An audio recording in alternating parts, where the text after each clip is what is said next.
మూసీ బాధితులకు అండగా ఉంటూ మూసీ పునరుజ్జీవంపై బీఆర్ఎస్ వర్కింగ్ ప్రెసిడెంట్ కేటీఆర్ ఇవాళ కీలక పవర్ పాయింట్ ప్రెజెంటేషన్ ఇవ్వనున్నారు. మూసీ నది పునరుజ్జీవం, సుందరీకరణ అంశాలపై సుదీర్ఘంగా వివరించనున్నారు. మూసీ నది అభివృద్ధి పేరుతో రేవంత్ సర్కార్ చేపడుతున్న చర్యలు, ప్రజల్లో నెలకొన్న సందేహాలు, ఆందోళనల నేపథ్యంలో ఈ ప్రెజెంటేషన్కు అత్యంత ప్రాధాన్యత సంతరించుకుంది. రాజేంద్రనగర్ నియోజకవర్గం హిమాయత్ సాగర్లో జరిగే ఈ కార్యక్రమానికి బీఆర్ఎస్ పార్టీకి చెందిన మాజీ మంత్రులు, ఎమ్మెల్యేలు, ఎమ్మెల్సీలు, ఇతర ప్రజాప్రతినిధులు పెద్ద ఎత్తున హాజరు కానున్నారు.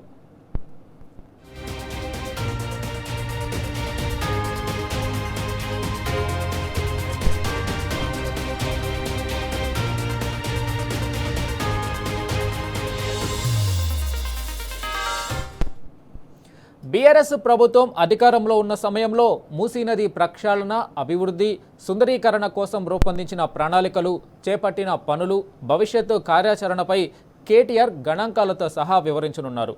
ముఖ్యంగా ఎవరికీ నష్టం కలగకుండా, పేదల ఇళ్లను కూల్చకుండా కూడా మూసీ నది పరిసరాలను ఎలా సుందరీకరించవచ్చో ప్రణాళికాత్మకంగా తెలియజేయనున్నారు. మూసీ పరివాహక ప్రాంత ప్రజలకు ఎలాంటి అన్యాయం జరగకుండా అభివృద్ధి కొనసాగించేలా ప్రత్యామ్నాయ ప్రణాళికలు ఉన్నాయని కేటీఆర్ ఈ ప్రజెంటేషన్లో వివరించనున్నారు. ఇక మూసీ అభివృద్ధి పేరుతో పేదల ఇళ్లను కూల్చడం అవసరం లేదని, సరైన ప్రణాళికతో నది పునరుజ్జీవం సాధ్యమని గణాంకాలు, మ్యాపులు, ప్రాజెక్టు వివరాలతో ప్రజల ముందుంచనున్నారు కేటీఆర్. మూసీ అంశంపై ప్రజలకు స్పష్టత ఇచ్చే కీలక కార్యక్రమంగా ఈ ప్రజెంటేషన్ నిలవనుంది.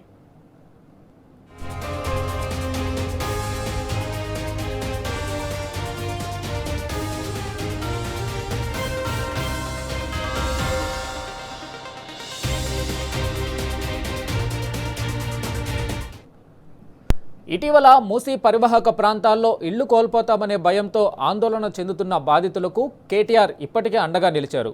వారి సమస్యలను తెలుసుకునేందుకు నిర్వహించిన దండి యాత్రలో పాల్గొని ప్రజలతో కలిసి నడిచి వారికి భరోసా ఇచ్చారు.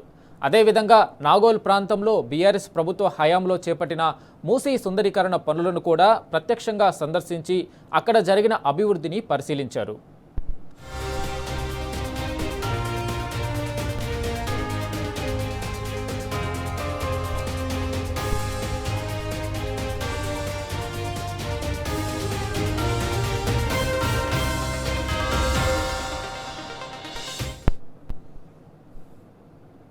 దీనిపై పూర్తి సమాచారం మా ప్రతినిధి కిరణ్ అందిస్తారు. కిరణ్, చెప్పండి, కేటీఆర్ పవర్ పాయింట్ ప్రెజెంటేషన్కి సంబంధించి సమాచారం ఏంటి?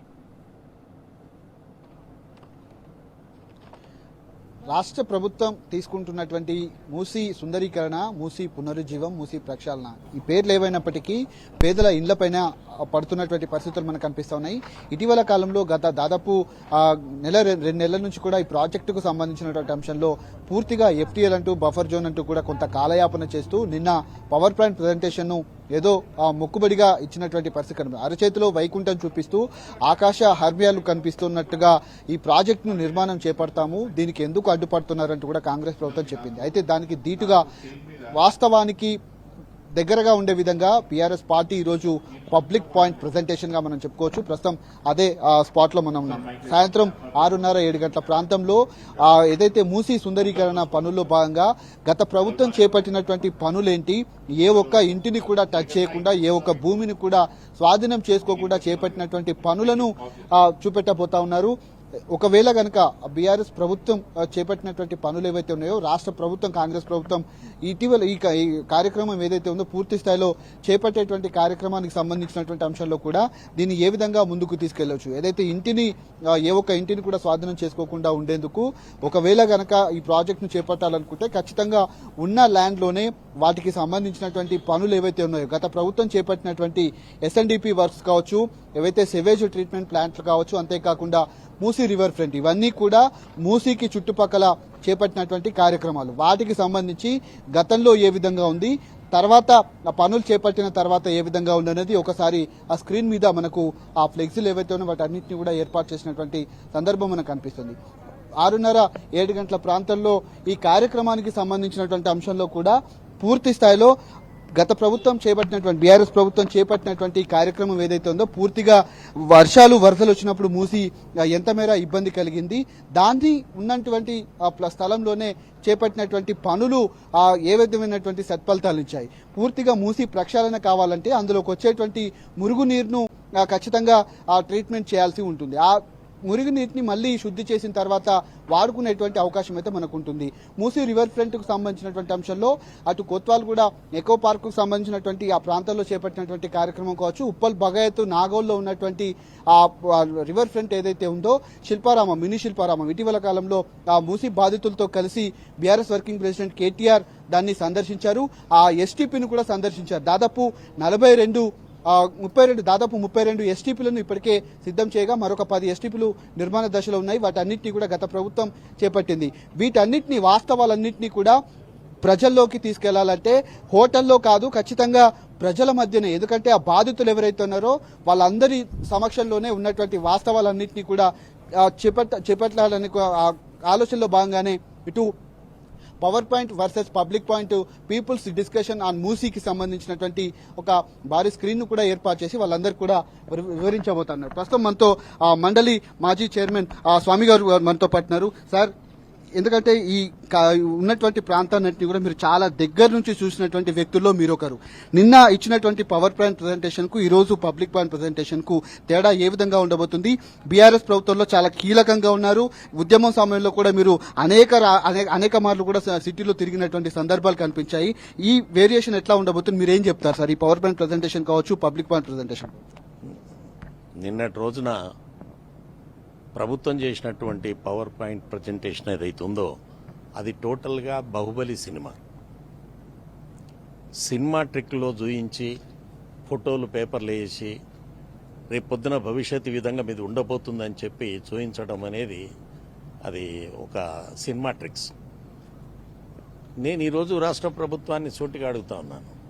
ఈ హిమాయత్ సాగర్ నిర్మాణం చేయనీకే వచ్చినప్పుడు హిమాయత్ సాగర్ నిర్మాణం నిజాం గారు సాగర్ కట్టించినప్పుడు, తుఫాన్ హైదరాబాద్కు ప్రమాదం అయితే కట్టించినప్పుడు ఈ కట్ట నిర్మాణానికి వచ్చినటువంటి కార్మికులు, ఒడ్డెరు కార్మికులంతా కూడా ఈ గ్రామంలో స్థిరపడ్డారు 120 సంవత్సరాల క్రితం. 120 సంవత్సరాల క్రితం స్థిరపడ్డటువంటి వీళ్ళందరినీ ఈరోజు నవీకరణ పేరు మీద, సుందరీకరణ పేరు మీద లేపేయటం అనేది ఇది మంచి లక్షణం కాదు. ఇది ఆయన గోతిని ఆయన్నే తోకుంటున్నాడు. ఇది మంచి పద్ధతి కాదు. నిన్నటి వరకు హైడ్రా పేరు మీద కొట్టి బెదిరించి ప్రజల నుంచి ఇబ్బందులు పెట్టారు. ఇప్పుడు నూతనంగా మూసి పునర్నిర్మాణం అనే పేరు మీద మూసికి అటుపక్కన 100 ఇటుపక్కన 100 అని చెప్పి ఒక కొత్త సినిమా చూపించి కార్మికులను, బాధితులను ఇబ్బంది పెడతా ఉన్నారు. ఒక్కసారి ఆలోచించాలి రాష్ట్ర ప్రభుత్వం. ఒక ఇల్లు కట్టుకోవడానికి ఒక మనిషి ఎంత శ్రమిస్తాడు, ఆ ఇంటితో ఎంత అనుబంధం, ప్రేమ పెంచుకుంటాడు. ఒక్కొక్క రూపాయి జమ చేసి ఒక్కొక్క ఇటుకను పేర్చుకొని ఇల్లు నిర్మాణం చేసుకుంటే ఈ రోజు గులగొడుతుంటే పిల్లలు ఎక్కడ పోవాలి, తల్లులు ఎక్కడ పోవాలి, పిల్లల చదువులు ఏం కావాలి, ఇక్కడ నుంచి తిరిగిపోయి ఎక్కడ ఉండాలి, ఒక్కసారి ఆలోచన చేయవలసినటువంటి అవసరం ఉన్నది. నిన్నటిదాకా లేఅవుట్ల మీద బతికినటువంటి మీరు ఈ రోజు ఏకంగా భూమి విలువ తెలుసు కాబట్టి మూసి పక్కన తీసేసి 30-40 అంతస్తుల బిల్డింగులు అటుపక్కన ఇటుపక్కన కట్టి అప్పటికే తలా ఫ్లోరు ఒక్కొక్క ఫ్లోరు ఒక్కొక్కరికిచ్చి ఒక స్పోర్ట్స్ జోన్ ఏర్పాటు చేద్దామనేది మీ బహుత్తరమైనటువంటి ఆలోచన. ఇది మల్టీపర్పస్ ఆలోచన. దాదాపు 10,000 కోట్లు ఖర్చు, 5,000 కోట్ల ఖర్చు అని చెప్తున్నారు కదా. దీని నుంచి వస్తున్నటువంటి రాబడి దాదాపు 55,000 కోట్లు దీనిపైన రాబడి క్రియేట్ చేసుకుంటున్నారు. రేపు పొద్దున ప్రభుత్వం ఉండకపోని ఈ రోజే బిల్డింగ్ల మీద నమూనాలు చూయించేసి తలా ఒక ఫ్లోర్ టెండర్లు ఇచ్చేసి అమౌంట్లు తీసేసుకుని మీరు పోతారు. రేపు మీరు గత ప్రభుత్వంలో కూడా చాలా కీలకంగా పనిచేశారు. సిటీలో చేసినటువంటి ప్రాజెక్టులకు సంబంధించినటువంటి అన్ని ఫ్లెక్సీలు కూడా ఇక్కడ కనిపిస్తున్నాయి. గతంలో ఎట్లా ఉండే, పనులు చేపట్టిన తర్వాత ఎట్లా ఉన్నాయి? ఏ ఒక్క ఇంటిని కూడా టచ్ చేయలేదు, ఏ ఒక్క స్థలాన్ని కూడా ఆక్రమించుకోకుండా రాష్ట్ర ప్రభుత్వం చేపట్టినటువంటి, గత ప్రభుత్వం చేపట్టినటువంటి, బీఆర్ఎస్ ప్రభుత్వం చేపట్టినటువంటి పనులన్నీ కూడా కనిపిస్తా ఉన్నాయి. కానీ ఇప్పుడు ఇంటిని టచ్ చేసి ఇండ్లను కూల్చి పూర్తిగా ఈ ప్రాజెక్టును చేపట్టాలనే కార్యక్రమాన్ని ఎట్లా చూస్తారు? అంటే ఇండ్లను స్వాధీనం చేసుకుంటేనే ఆ ప్రాజెక్ట్ అనేది ముందుకు వస్తుందా? దీనిలో గత ప్రభుత్వం గురించి ఒకసారి మాట్లాడుకుంటే, మనం గతంలో డెవలప్మెంట్ చేసినటువంటి ప్రాజెక్ట్స్ వాళ్ళు ఒప్పుకోవడానికి సిద్ధంగా లేదు. అది డెవలప్మెంట్ కాదు. ఇండ్లు గూలగొడితేనే, నలుగురు పేర్లు అంటేనే అది డెవలప్మెంట్. ఆ గత ప్రభుత్వానికి బంగ్లాలు కట్టాలి, కిరాయిలకు ఇవ్వాలి, ఫ్లోర్లు కిరాయికి ఇవ్వాలి, ఆటల జోన్లు ఏర్పాటు చేయాలన్న ఆలోచన లేకుండే. మూసీ నుంచి పోతున్నటువంటి నీరును స్వచ్ఛమైనటువంటి నీరును పంపాలి అనే ఆలోచన తప్ప దాన్ని అటుపక్కన ఇటు పక్కన 100 చేసి 40-50 అంతస్తులు ఇల్లు కట్టి 50 ఫ్లోర్లు తలా ఒకనికి ఫ్లోర్ ఇచ్చి ఒకనికి స్పోర్ట్స్ పోను, ఒకటి సినిమాలు, ఒకటి ఆటలు, ఒకటి డాన్సులు, ఈ విధంగా కొన్ని కరోడుపతులందరికీ కూడా మీరు ఫ్లోర్లు ఇచ్చేసి ఆ కోట్లు కలెక్ట్ చేయటం అనేది మీకున్నటువంటి ప్రధాన లక్ష్యం. కానీ గత ప్రభుత్వానికి ఆ లక్ష్యం లేదు. బీద ప్రజానికానికి ఏ విధమైనటువంటి సర్వీస్ చేస్తాం మేము ఆ రోజు ఆలోచించింది, మా నాయకుడు ఆలోచించింది, ఇటుపక్కన అటుపక్కన బిల్డింగులు కడితే మురికి నీళ్లు ఏవైతున్నాయో ఆ మురికి నీళ్లు వచ్చినటువంటి దోమలు కానీ రోగాలు కానీ అవి రాకుండా ఉండడం కోసం ట్రీట్మెంట్ ప్లాంట్లు ఏర్పాటు చేసి నదిని శుద్ధి చేయాలనే ఆలోచనతోటే రాష్ట్ర ప్రభుత్వం గతంలో ఉండింది. కానీ ఈ విధంగా ఇండ్లు కూలగొట్టి నిర్మాణాలు చేపట్టాలి, బ్రిడ్జిలు వేయాలి, షోపుటప్ చేయాలి, పడవలు తిప్పాలి అనే ఆలోచన గత ప్రభుత్వానికి లేదు. ఇక్కడ ఉన్నటువంటి ధనార్జన, ఆనాడు ప్రజాసేవ, ఈనాడు ఉన్నటువంటిది ఏకంగా ధనార్జన కార్యక్రమం కాబట్టి ధనాన్ని ఏ విధంగా సేకరించాలి, భూమిని ఏ విధంగా సేకరించాలి అని ప్రయత్నం జరుగుతూ ఉంది. అందుకే మేమంటున్నాం ఈ ధనార్జన మీకు మంచిది కాదు, మీ గోతిని మీరే దవ్వుకుంటున్నారు. దయచేసి వెంటనే ఈ ప్రాజెక్టు విరమించుకోవాల్సిందిగా ప్రజల దృష్టిలో ఉండవలసిందిగా కోరుతా ఉన్నాం. ఇది వారు చెప్తున్నటువంటి పరిస్థితి కనబడుతుంది. గత ప్రభుత్వం చేపట్టినటువంటి పనులన్నీ కూడా ఇటు సాక్ష్యాలుగా ఇక్కడ నిలిచాయి.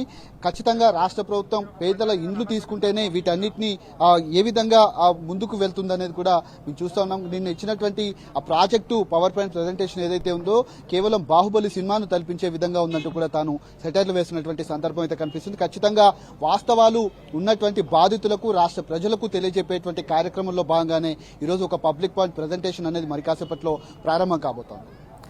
Right, thank you.